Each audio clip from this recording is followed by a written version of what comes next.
ఆర్థిక సర్వే 2024-25 చెప్పిన key policy initiatives, reforms ఏంటో చూద్దాం. ఒకటి చాలా ముఖ్యమైనది డీరెగ్యులేషన్ ఫర్ ఎకనామిక్ గ్రోత్ అన్నమాట. సో, సిస్టమాటిక్ డీరెగ్యులేషన్ చేయాలని చెప్పి ఎకనామిక్ సర్వే అనుకుంటుంది. ముఖ్యంగా బిజినెస్ కాంపిటీషన్ గాని, ఈజ్ ఆఫ్ డూయింగ్ బిజినెస్ కానీ, బిజినెస్‌లో కాస్ట్ ఎఫెక్టివ్‌నెస్ కానీ, ఇవన్నీ తగ్గించాలి. ఇతర దేశాలతో కంపేర్ చేస్తే మన దగ్గర ఇంకా రెగ్యులేషన్స్ ఎక్కువున్నాయి. వాటన్నిటిని తగ్గించాలని చెప్పి ఎకనామిక్ సర్వే అనుకుంటోంది. ముఖ్యంగా ఇక్కడ ఒక కొత్త పదం వాడిందనమాట. మిట్టెల్ స్టాండ్ అనేది. మిట్టెల్ స్టాండ్ అంటే ఇది ఒక German word. Small and medium ఎంటర్‌ప్రైజెస్‌ని ఎంకరేజ్ చేసుకోవాలని చెప్పి ఈ మిట్టెల్ స్టాండ్ పాలసీ భారతదేశంలో తీసుకొస్తూ ఎక్కువగా స్మాల్ అండ్ మీడియం ఎంటర్‌ప్రైజెస్‌లో ఇన్నోవేషన్స్ తీసుకురావాలని చెప్పి కూడా ఎకనామిక్ సర్వే కోరుకుంటోంది. ఇక్కడ స్మాల్ అండ్ మీడియం ఎంటర్‌ప్రైజెస్‌కి సెల్ఫ్ రిలయన్స్ ఫండ్ ద్వారా 50,000 కోట్లు కేటాయించారు. పాలసీ ఇనిషియేటివ్‌కి సంబంధించి ఎకనామిక్ సర్వే ఇన్‌ఫ్రాస్ట్రక్చర్ మరియు రెన్యూబుల్ ఎనర్జీ గురించి మాట్లాడిందనమాట.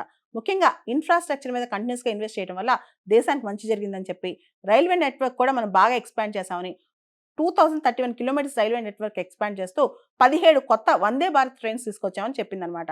తర్వాత రెన్యూబుల్ ఎనర్జీ, పునరుత్పాదక ఇంధన శక్తిలో బాగా ఇన్వెస్ట్ చేశామని చెప్పి, ముఖ్యంగా అలా ఇన్వెస్ట్ చేయడం వల్లే సోలార్ అండ్ విండ్ ఎనర్జీ అనేది బాగా పెరిగింది భారతదేశంలో.